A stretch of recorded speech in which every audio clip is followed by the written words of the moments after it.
Dobrý den, já moc všechny zdravím. Jako první bych chtěla opravdu poděkovat za tu příležitost, tu možnost tady dneska stát. Je to pro mě fakt velká čest. Já, když si tak jako vzpomenu, tak do Tyande jsem přišla cirka před 2,5 lety. Na své první konferenci jsem seděla někde v poslední řadě a vzpomínám si, že jsem viděla ty příběhy těch úžasných žen tady na pódiu a bylo to pro mě úplně neskutečné, až neuvěřitelné, co všechno ty ženy dokázaly. A říkala jsem si tenkrát, že to snad ani není možné, že prostě je to něco neskutečného. A kdybyste mi někdo před 2,5 lety řekli, že tady jenom budu stát já, tak se zasměju hlubokým hrdelným smíchem a poklepu si na čelo. No, ale dneska tady teda stojím a je mi velkou ctí vám říct příběh a myslím si, že je to příběh docela obyčejné ženy, která jenom měla prostě nějaké velké sny. Když začnu životem před Tyande, musím říct, že jsem vyzkoušela asi mnoho zaměstnání. Když to tak nějak shrnu, prodávala jsem boty, pracovala jsem i na call centru, pracovala jsem v bankovnictví, v pojišťovnictví, jako asistentka jednoho ředitele, pracovala jsem jako úřednice administrativa na jednom nejmenovaném úřadě a všechny tyhle práce měly jedno společné. Byl to špatný šéf, špatný kolektiv, špatný peníze, všude jsem byla opravdu nešťastná. Možná si říkáte, že třeba v bance se lidi mají dobře a já si myslím, že je to i pravda, nebo to byla pravda, protože v bance jsem pracovala cirka 5 let a první 2 roky byly báječní, nicméně potom přišlo nové vedení a nové obchodní plány a byla jsem tam nešťastná.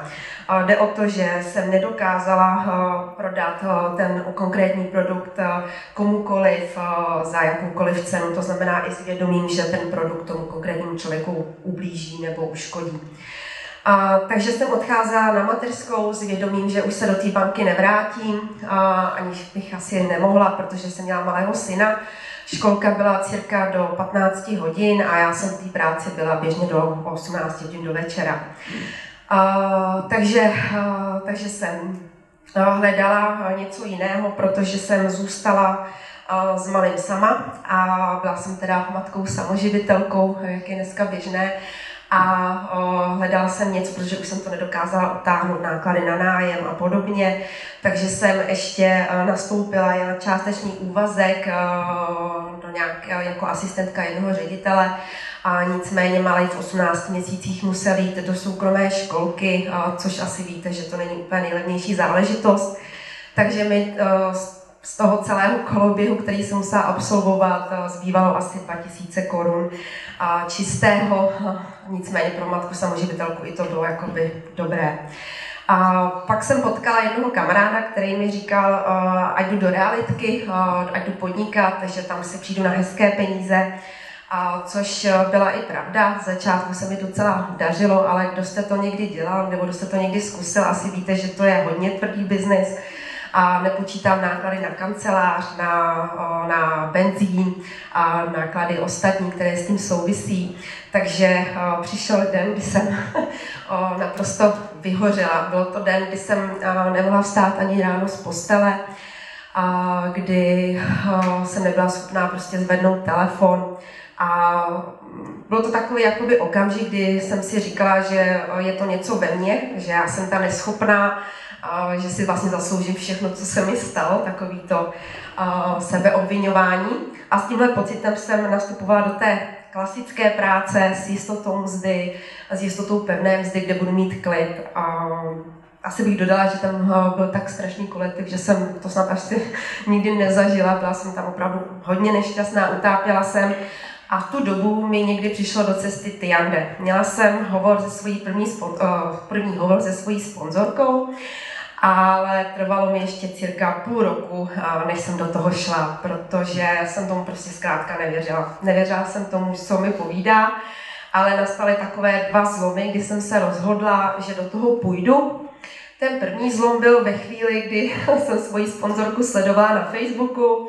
Bylo 11 dopoledne, já sluníčko venku a já prostě v práci zavřená v té kanceláři a ona na zahrádce. Strávila čas s dcerou, prostě měla tam kafíčko a já jsem si říkala, sakra, jak ona to dělá.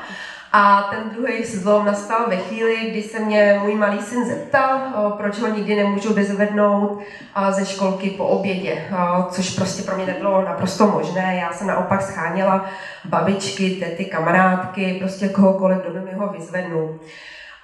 Takže to byl takový zlom, že jsem si řekla, co jako můžu ztratit, když to prostě zkusím, co za to vlastně dám. A tak jsem jí zavolala a šla jsem do toho. Přišel můj první balíček. Asi vám nemusím ani říkat, jak jsem byla nadšená z těch účinků, které to na mě mělo. Nebyla jsem tak zdrchaná, necítila jsem se tak unavená, byla jsem plná energie, okolí si začalo všímat. Takže jsem se do toho pustila tady naplno. Pracovala jsem opravdu po nocích, když mi hlídala babička syna. Pracovala jsem v práci každou volnou chvíli, jak jen to šlo. A největší vítězství pro mě bylo, když jsem cirka po roce mohla dát výpověď. Bylo to ve chvíli, kdy...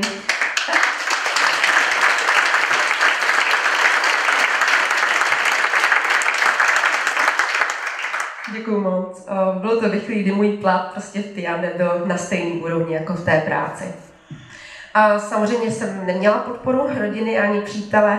Přítel si klepal opravdu na čelo, že jsem blázen. Proč nepracuju dál v tom zaměstnání a přitom dělat Tiande, ale já už jsem prostě byla unavená z toho, co se tam dělo. A toužila jsem po té svobodě a nenechala jsem si to vymluvit. Není to lehké postavit se rodině, postavit se příteli, postavit se vlastně všem přátelům, ale já jsem tenkrát cítila, že je to prostě ono. Cítila jsem to celým svým srdcem a rozhodla jsem se prostě, nedala jsem se přemluvit, nedala jsem se udolat a tu výpověď jsem dala. Hodně lidí se mě ptá, co mi Tiande dalo. Já bych to shrnula do jedného slova a je to prostě svoboda. Svoboda ve všech směrech, jakých si dokážu představit. Ať je to svoboda v tom, že můžu zaplatit rodině dovolenou a můžu koupit třeba takový nesmysl jako kotel, který se nám minulý rok na zimu rozbil. A můžu synovi zaplatit jakýkoliv kroužek a můžu pracovat, kdy chci, odkudkoliv chci. Nemusím řešit 2 týdny prostě v roce dovolené a hlavně můžu toho syna vyzvedávat konečně ze školky, kdykoliv on chce a to je prostě pro mě nejvíc. Takže takhle a ano, přišly těžké doby, přišly doby zvané covid a upřímně musím říct, že mě to ochromilo na pár týdnů, asi 2 týdny, kdy jsem měla strach o svou rodinu, měla jsem strach o svou práci, co bude dál. Ale víte, na Tiande jsou skvělé ještě nějaké věci, například, že vyrostete jako člověk, vyrostete neskutečně jako člověk. Já ani nedokážu říct, kolik komfortních zón jsem prostě překonala v sobě, kolik strachu. Mimochodem dneska překonávám obrovskou komfortní zónu, takže takhle.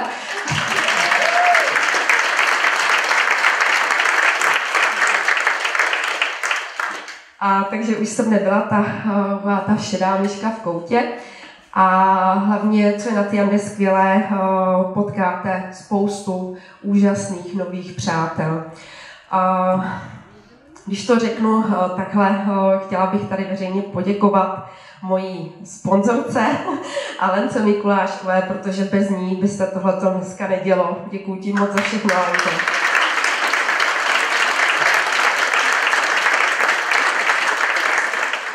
A byla to i ona, která mě z té letargie, z toho covidu vytáhla. S její pomocí jsem všechno zvládla, postavila jsem se zase nohama na zem a začala prostě pracovat jako dřív. A chci říct, že to nebylo lehké. Cítila jsem z klientek třeba ten strach, protože to bylo něco nového, co jsme nikdo neznal, ale postupem času se ten covid prostě stal běžnou součástí našich životů. Covid tu je a ještě dlouho bude a prostě tak to je a to je prostě život. A chtěla jsem ještě říct k tomu, že i když jeden takový citát jsem vlastně slyšela, že 99% věcí, kterých se obáváte, se nikdy nestanou. A tak to prostě je. To, co máme vlastně ve svých hlavách, tak to vlastně utváří ten náš svět. Jo. A chtěla bych ještě takhle na závěr vzkázat všem, kdo třeba váháte, jestli zkusit Tiande, jestli je to pro vás to pravé, tak si zkuste položit tu stejnou otázku jako já. A jakoby, co s tím můžete ztratit. A pokud si odpovíte tak jako já, tak prostě do toho dejte všechno, protože to za to stojí. A příště tady můžete zase stát vy, když vám to dneska připadá jako sci-fi. Je důležité si uvědomit, že Tiande je online svět. Je to prostě e-shopy rostly v době covidu raketovým způsobem a Tiande určitě nebylo výjimkou. Jo. Takže takhle je to za mě všechno. Moc děkuji za pozornost.